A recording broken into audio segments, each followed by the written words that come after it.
2025년 가을, 이제 가을이라고 하기에는 너무 추워졌습니다. 겨울을 앞둔 이 시점까지 마가의 다락방 금요 말씀과 기도 집회 7번째 시간을 갖고 있습니다.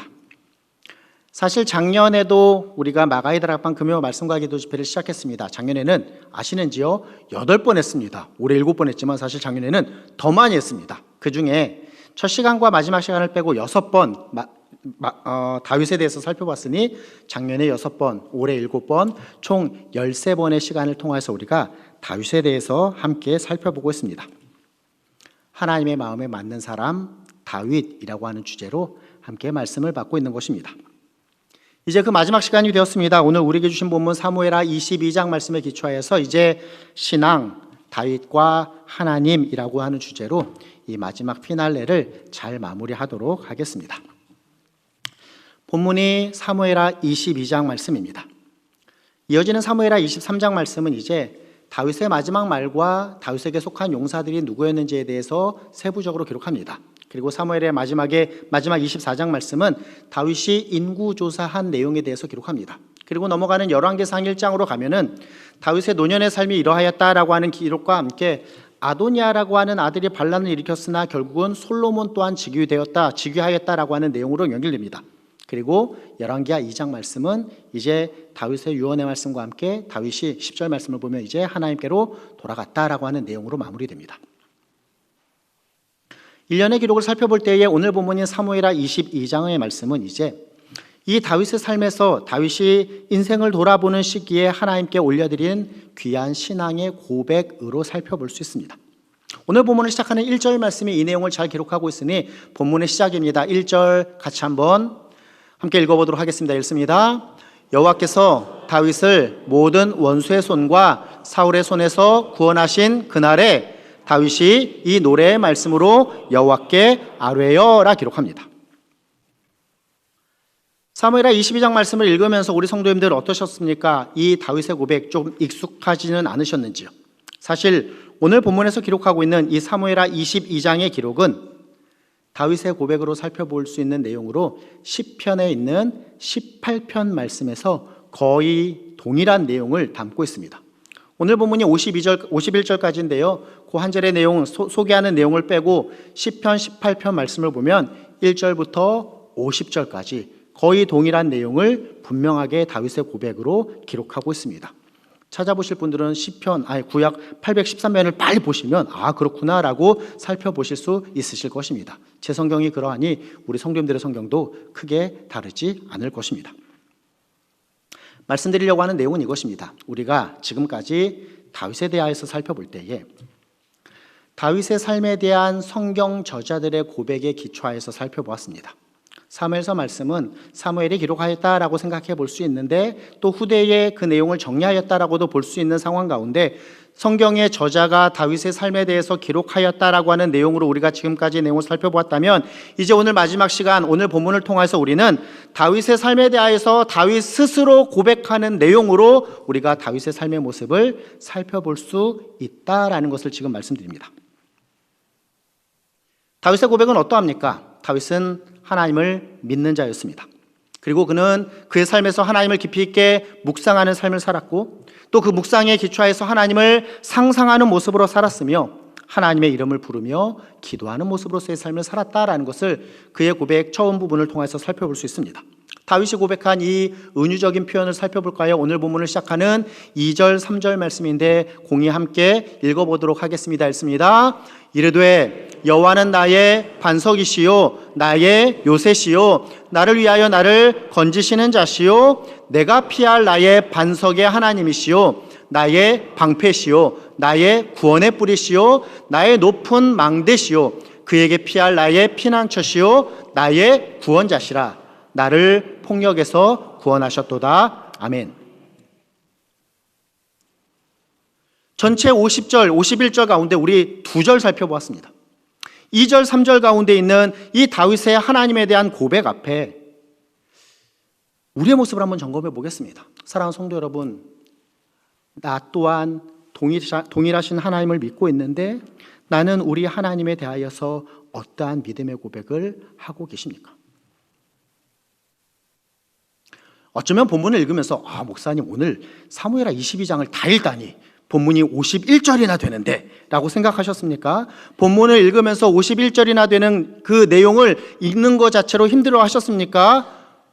다윗은 그 풍성한 고백을 하나님 앞에 하고 있는 것입니다.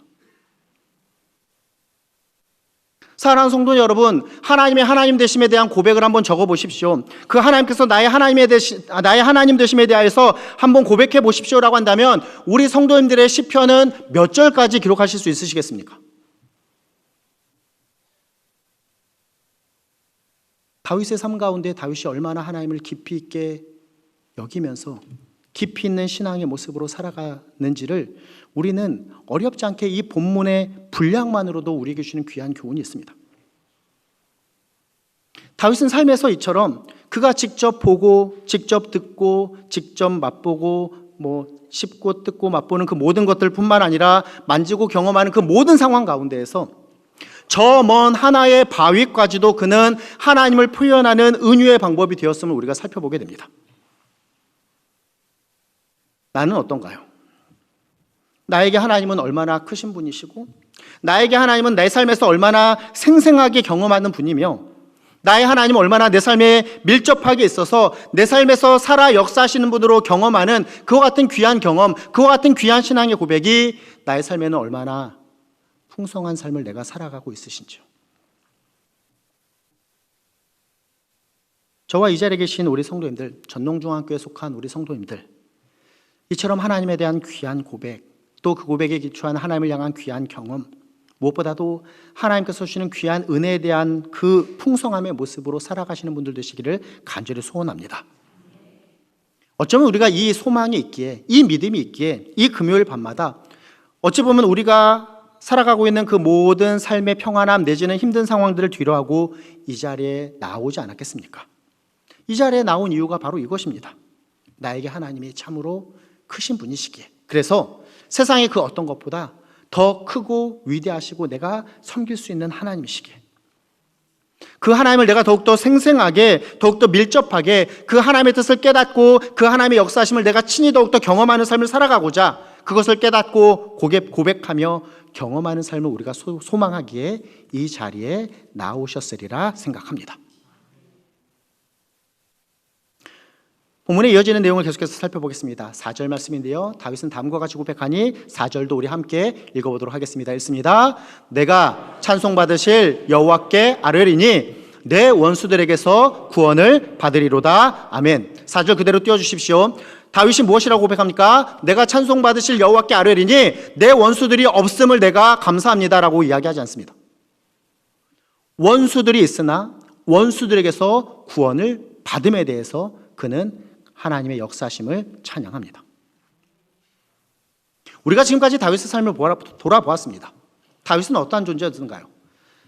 항상 위대했고 항상 신실했으며 항상 하나님과 친밀했습니까? 그것이 아니었음을 우리가 살펴보았습니다. 등장부터 그랬습니다. 그는 그의 아버지 이새의 집에서 사실 별로 존재감도 없는, 위대한 선지자 사무엘이 그의 집에 왔을 때에도 다른 형들 다 집에 있는데 혼자 저기에서 이렇게 양치고 있는, 사무엘이 그를 부를 때까지도 이름도 거론되지 않는 그와 같은 자가 바로 다윗이었습니다. 하나님의 은혜 가운데 그가 왕궁으로 입궁하게 됩니다. 그런데 왕궁에서의 삶이 평탄했을까요? 그는 왕 사울의 사위였음에도 불구하고 고난과 힘겨움의 삶을 살았음을 우리가 잘 살펴보았습니다. 그래서 도망가고 광야에서 최소의 10년 이상의 삶을 그렇게 살았음에도 그가 그 원수들이 있는 삶이었음을 우리가 살펴보았습니다. 다시 왕궁으로 돌아와 그가 왕이 되었을 때는 평안했을까요? 우리가 잘 알고 있다시피 그의 아들 압살롬에 의하여서 반역도 일어나는, 왕으로서 그가 우리가 지난주에 살펴본 것처럼 큰 죄악이었던 밧세바를 범하는 죄악도 범하였던, 삶에 있어서 스스로의 죄악으로 인한 어려움, 또 대적으로부터 인한 어떠한 두려움과 위기의 상황이 있었다라는 것입니다. 원수들이 그의 삶에 있었습니다. 그런데 그가 고백하는 바는 무엇입니까? 하나님께 내가 찬송으로 아뢰입니다. 왜? 그분께서 나를 원수들에게서 구원해 주셨기 때문입니다 라고 고백합니다. 이 내용을 7절에서는 다음과 같이 기록하니 7절 말씀도 같이 한번 읽어보겠습니다. 읽습니다. 내가 환난 중에서 여호와께 아뢰며 나의 하나님께 아뢰었더니 그가 그의 성전에서 내 소리를 들으시며 나의 부르짖음이 그의 귀에 들렸도다. 아멘. 이 세상에서 삶을 살아가는 우리 또한 다윗과 같습니다. 항상 만사 형통, 항상 모든 것이 만족, 완벽의 삶과는 사실 거리가 멉니다. 항상 우리 앞에는 원수가 있고요, 힘겨움과 위기의 상황이 있습니다. 특히 신앙의 모습으로 더욱더 살아갈수록 이 세상으로부터 주어지는 시험과 환난과 원수는 더 큰 벽으로 우리에게 다가옵니다. 중요한 것이 무엇입니까? 우리가 신앙을 가졌기에 그 세상으로부터 주어지는 좌절과 절망과 때로는 실패의 상황이 우리의 마지막 모습이 아니다라는 것입니다. 그 가운데 우리가 하나님께 나아갈 때에 하나님께서 우리의 소리를 들으심을 경험하는 삶이 된다라는 것입니다. 제가 7절 다시 한번 읽어볼까요? 내가 환난 중에서 여호와께 아뢰며 나의 하나님께 아뢰었더니 그가 그의 성전에서 내 소리를 들으시며 나의 부르짖음이 그의 귀에 들렸도다라고 바울이 고백합니다. 다윗이 고백합니다. 오늘도 이 자리에 잘 나오셨습니다. 저는 우리 성도님들께서 이 다윗이 고백한 이 어떤 표현이 좋을까요? 신앙의 맛을 경험해 보셨기에 이 자리에 나오셨으리라 믿습니다. 하나님께서 나의 작은 소리를 들으시고 나의 부르짖음을 하나님께서 들으셨다라고 하는 이 귀한 은혜를 경험하였기에 우리가 이 밤에도 이 기도의 자리로 나아오셨다라는 것입니다. 맛본 사람이 더 맛을 잘합니다. 고기도 먹어본 사람이 잘 먹습니다. 연결해 볼까요? 기도도 기도를 해본 사람이 더 합니다. 기도의 맛을 봐야지 기도를 할 수 있게 됩니다. 이 기도의 맛, 이 신앙의 맛을 경험하는 삶을 살아가시는 저와 이 자리에 계신 귀한 성도님들 되시면 좋겠습니다. 본문의 내용이 기니까 이렇게 압축해서 계속해서 설명드립니다. 이어지는 본문의 8절로 19절 말씀을 보면 다윗은 그의 삶에 역사하시는 하나님의 모습을 출애굽의 놀라운 역사의 모습으로 또 신의 산에 나타나셨던 하나님의 모습으로 묘사합니다. 이러한 모습으로 묘사하는 다윗의 살아계신 하나님을 통한 우리에게 주시는 교훈이 무엇일까요? 다윗은 다음과 같이 고백하는 것입니다. 과거 하나님께서 이스라엘 백성 가운데 역사하신 그 놀라우신 역사의 사건이 오늘을 살아가는 내 삶에도 분명하게 적용됩니다라는 것을 그가 선포합니다. 우리의 신앙의 모습이 어떠하여야 한다라고 교훈하는 것입니까? 우리의 신앙이 이처럼 살아있는 현재를 살아가는 신앙의 맛을 날마다 보는 그와 같은 모습이어야 한다라는 사실을 우리에게 교훈하는 것입니다. 물론 신앙의 이전의 모습이 있었기 때문에 우리가 이 자리에 있습니다. 그런데 신앙을 추억으로 삼아 신앙생활 하시는 그와 같은 모습 되지 않으셨으면 좋겠습니다. 신앙이 그 놀라웠던 과거의 역사가 지금도 나의 삶에서 계속돼서 경험되는 살아있는 현재의 신앙의 모습으로 살아가시는 저와 우리 성도님들 되시기를 간절히 소원합니다. 우리 하나님, 놀랍게 역사하신 과거의 하나님이 아니십니다. 우리가 항상 기도의 귀한 억구로서 고백하듯이 지금도 우리 가운데 살아 역사하시는 분이 우리 하나님이십니다. 다윗이 이처럼 출애굽의 놀라운 사건에 기초하여서 또 신의 산에 나타나신 그 하나님의 모습에 기초하여서 자신의 삶을 고백한다라고 하는 이 내용은 무엇보다도 우리에게 다음과 같은 귀한 교훈을 주니 다윗은 신앙의 방관자로 살아갔던 것이 아니라 신앙의 주체로서의 삶을 살아갔음을 우리에게 교훈하여 줍니다. 하나님은 이스라엘 백성의 하나님이셨습니다. 그런데 그 누구의, 그 모두의, 그 이스라엘 백성의 하나님을 넘어 다윗은 나의 하나님으로 고백합니다. 오늘 본문을 보십시오. 모든 주어가 내가, 나는, 나를로 다윗은 지칭합니다. 우리 시대의 기독교의 모습을 볼 때 힘을 잃어가고 무엇인가 본질에서 이렇게 많이 멀어지는 안타까운 모습을 우리가 발견하게 됩니다. 그 이유가 무엇일까요? 저는 이 부분에서 답을 찾습니다. 나의 신앙을 고백하며 나의 신앙을 가지고 살아가는 분들이 점점 사라지고 있기 때문입니다. 군중 속에서 함께 하나님을 예배하지만 정작 참된 예배자가 없습니다. 예배와 관련된 여러 봉사자들, 즉 예배와 관련된 사람은 많은데 정작 예배자는 없다라는 것입니다. 우리에게 주신 교훈이 이것입니다. 신앙의 방관자, 군중 속을 살아가는 그 한 사람이 아니라 신앙의 주체로서 살아가는 내가 되어야 한다라는 사실을 다윗의 고백을 통해서 우리가 교훈받게 됩니다. 이 시간도 마찬가지입니다. 하나님께서 귀한 말씀을 우리 모두에게 주십니다. 그런데 우리 각자는 어떠한 말씀으로 받아야 한다고요? 하나님께서 나에게 주시는 말씀으로 받아야 하는 것입니다. 우리 모두의 하나님이시나 그 하나님이 나의 하나님 되시기 때문입니다. 본문 20절 말씀을 또 함께 읽어보도록 하겠습니다. 20절입니다. 나를 또 넓은 곳으로 인도하시고 나를 기뻐하심으로 구원하셨도다. 아멘. 이 20절로 시작해서 21절부터 28절까지의 내용을 쭉 살펴보면 다윗은 이제 이 하나님의 은혜, 즉 구원받은 자로서의 합당한 삶에 대해서 고백합니다. 21절 보면 공의를 따라 상 주신다, 손의 깨끗함을 따라 갚으신다 라고 고백하며 22절 여호와의 도를 지키고 그 하나님을 떠나지 아니함에 대해서 그가 고백합니다. 23절 하나님의 법도와 규례를 앞에 두고 내가 떠나지 아니하는 삶을 살아간다. 24절 완전함으로 스스로 지켜서 죄악을 피하는 모습으로 살아간다 라고 고백합니다. 나의 의로운, 나의 깨끗함으로 하나님께서 나에게 갚으신다라고 그가 고백합니다. 26절, 27절 말씀 보십시오. 자비한 자에게는 주의 자비하심을 나타내시고 완전한 자에게는 주의 완전함을 보이시며 깨끗한 자에게는 주의 깨끗하심을 보이시지만 사악한 자에게는 주의 거스르심을 보이신다라고 그가 고백합니다.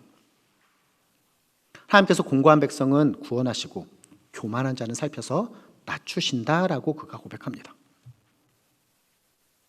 다윗의 고백이 무엇을 의미합니까? 그가 구원받은 자로서의 합당한 삶의 모습으로 살아가고자 하는 그 거룩한 삶의 모습이 있었다. 우리가 두 글자로 무엇이라고 이야기하죠? 성화의 모습이 있었다라는 것을 다윗이 스스로의 신앙의 모습을 고백하고 있는 것입니다. 성화, 하나님을 믿는 믿음의 삶을 살아가는 자, 내가 믿어서 구원함을 받았다. 거기가 끝이 아닙니다. 구원에 있어서의 논리적인 순서들을 신학적으로 살펴볼 때에 우리가 구원을 받았으면 어떠한 모습으로 살아가야 된다고요?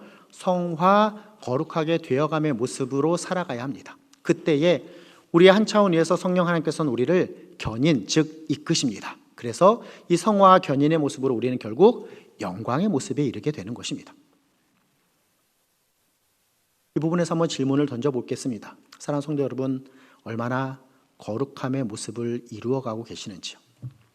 하나님과의 관계에서 얼마나 내가 거룩함의 모습을 이루어가고 있으며 그것이 나 스스로뿐만 아니라 세상과 내가 맺고 있는 관계 가운데에서 이 그리스도인으로서의 합당한 거룩함의 모습을 얼마나 채우고 세우는 모습으로 살아가고 계시는지요? 나의 시선이 중요합니다. 그리고 많은 사람들의 시선 또한 중요합니다. 그리고 무엇보다도 성화가 필요한 이유는 나 자신에게 다음과 같은 유익이 있으니 거룩하게 되어감, 성화의 모습, 우리의 신앙의 이와 같은 큰 모습을 통해서 우리는 더욱더 하나님을 크게 경험할 수 있게 된다라는 것입니다. 어려운 설명이 아닙니다. 우리의 신앙의 수준이 더욱더 깊어지고 높아지고 더욱더 큰 그릇을 우리가 가지게 될 때에 더 높고 크신 하나님을 우리가 더욱더 풍성하게 체험받는 삶을 살아갈 수 있게 되는 것입니다. 우리 하나님의 은혜는요, 무한합니다. 설명을 한번 해보겠습니다.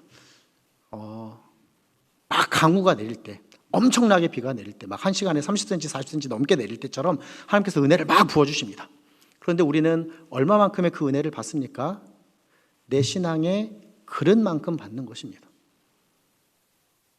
우리가 거룩함으로 더욱더 나아가야 할 부분, 우리가 더욱더 신앙적으로 깊어지고 넓어지고 큰 모습으로 살아가야 할 이유가 바로 여기에 있습니다. 거룩함의 모습을 이루어갈 때 우리는 더 크신 하나님을 경험하며 더 크신 하나님의 은혜를 체험하는 삶을 살아가게 된다라는 것이죠. 이 성숙함의 모습으로 다른 사람, 세상으로부터 인정함을 받는 모습뿐만 아니라 우리 하나님의 그 크고 능하심을 더욱더 경험하는 그 풍성하신 은혜를 체험하는 삶을 살아가시는 저와 우리 성도들 되시길 또한 간절히 소원합니다. 아멘입니다. 이어지는 31절, 32절 말씀도 우리 같이 한번 읽어보도록 하겠습니다. 읽습니다. 하나님의 도는 완전하고 여호와의 말씀은 진실하니 그는 자기에게 피하는 모든 자에게 방패시로다. 여호와 외에 누가 하나님이며 우리 하나님 외에 누가 반석이냐. 아멘. 다윗이 무엇이라 선포하고 고백합니까? 완전하고 진실하신 여호와 외에 누가 진정한 신이냐라고 그가 묻습니다. 이 물음에 담긴 진정한 의미가 무엇입니까? 우리 하나님 여호와, 그분이 참된 하나님, 참된 신이시다라는 것을 그가 분명하게 고백합니다.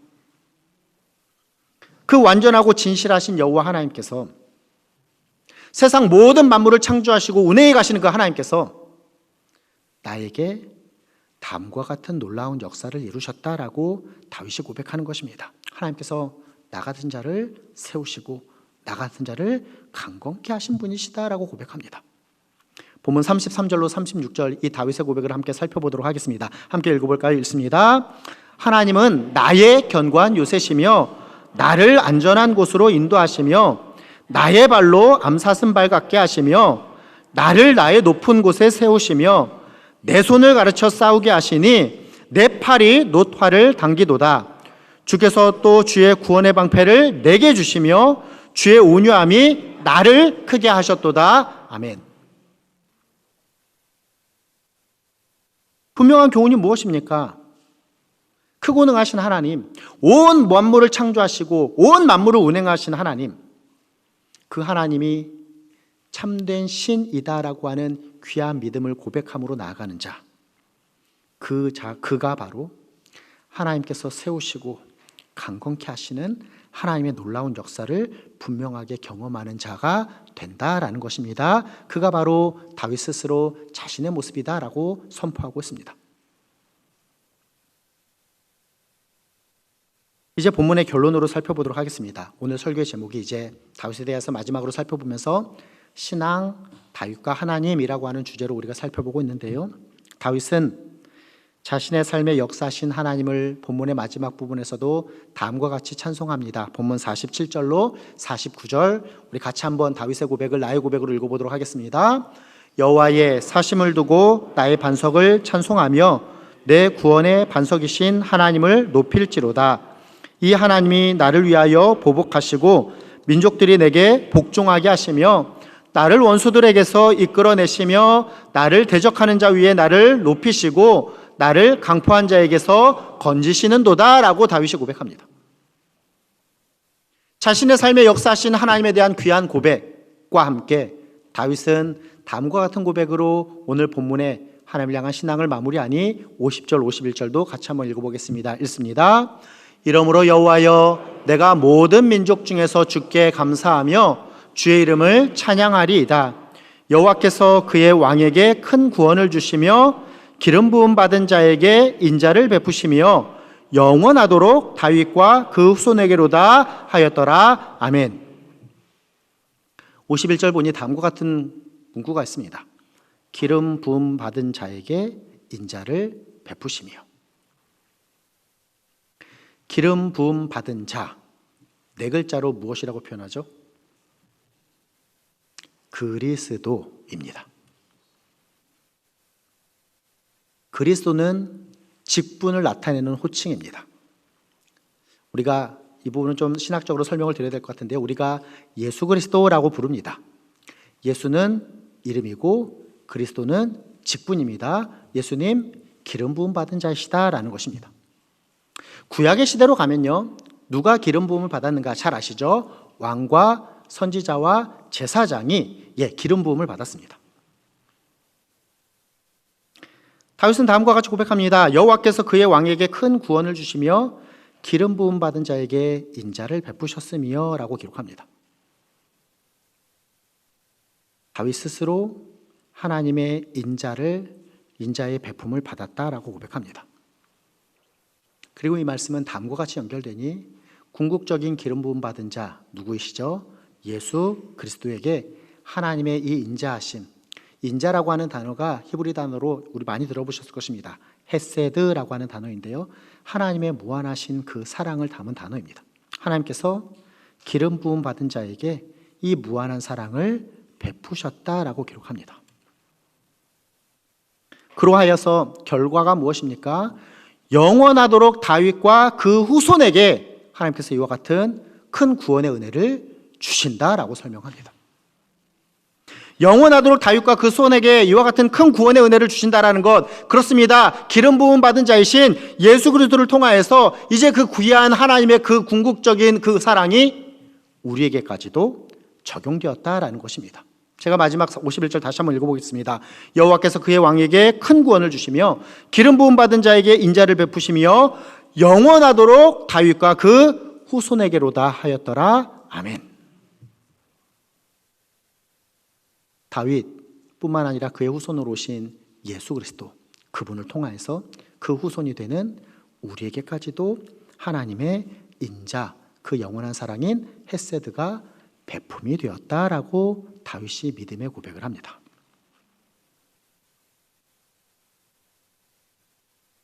다윗의 삶을 우리가 함께 살펴보았습니다. 그리고 오늘 본문으로 그의 귀한 신앙의 고백을 함께 살펴보았습니다. 다윗은 위대한 왕입니다. 그런데 그가 이룬 업적, 그가 한 어떠한 왕으로서의 귀한 그 일들로 그가 위대한 왕으로 칭찬받고 칭송되는 것이 아니라 진정한 하나님을 향한 신앙이 있었기에 우리는 그를 귀한 신앙의 선배로 여기고 살아가는 것입니다. 그리고 이 귀한 내용이 신약시대의 바울이 귀한 복음을 전할 때에, 하나님의 귀한 사역이 다음과 같이 이루어졌다라고 전할 때에, 바울의 귀한 전도의 내용 가운데 사도행전 13장 22절 말씀을 보면 다음과 같이 다윗에 대해서 기록하고 있으니 함께 읽어보겠습니다. 패하시고 다윗을 왕으로 세우시고 증언하여 이르시되 내가 이새의 아들 다윗을 만나니 내 마음에 맞는 사람이라 내 뜻을 다 이루리라 하시더니 라고 하나님께서 인정하시는 것입니다. 첫 번째 왕 사울을 세웠으나 패하시고 다윗을 왕으로 세우시고 하나님께서 무엇이라 증언하셨다고요? 내가 이새의 아들 다윗을 만나니 내 마음에 맞는 사람이라 내 뜻을 다 이루리라 라고 바울의 고백을 통하여서 다윗에 대하여서 선포케 하시는 것입니다. 다윗의 삶을 쭉 살펴보았습니다. 마지막으로 우리에게 주시는 중요한 교훈이 무엇입니까? 이것일 것입니다. 다윗과 같이 하나님과 동행하는 삶, 내 삶에 항상 살아 역사하시는 하나님을 고백하며 경험하는 삶, 그리하여 그 하나님과의 친밀한 교제의 삶을 살아갈 때에 결국 하나님께서 너는 내 마음에 맞는 사람이다, 너는 내 뜻을 이루는 사람이구나 라고 인정함을 받으시는 그와 같은 귀한 평가가 다윗뿐만 아니라 이 귀한 헤세드의 은혜를 받은 저와 우리 성도님들에 대한 하나님의 평가 되시기를 간절히 소원합니다. 자신의 이름을 한번 생각해 볼까요? 나는 하나님의 마음에 맞는 사람이 되어야 한다라는 것. 그러기 위하여서 하나님과 동행하는 친밀한 삶을 살아가고 내 삶에 역사하시는 그 살아 역사하시는 하나님을 경험하는 귀한 고백과 그 경험을 통하여서 하나님의 마음에 맞는 자이다라고 하는 귀한 칭찬과 인정함에 하나님의 뜻을 이루는 귀한 도구로서의 삶을 온전한 신앙의 모습으로 살아가시는 우리 전농중앙교회와 교회에 속한 모든 성도님들 되시기를 예수님의 이름으로 부탁드리며 축원합니다. 아멘.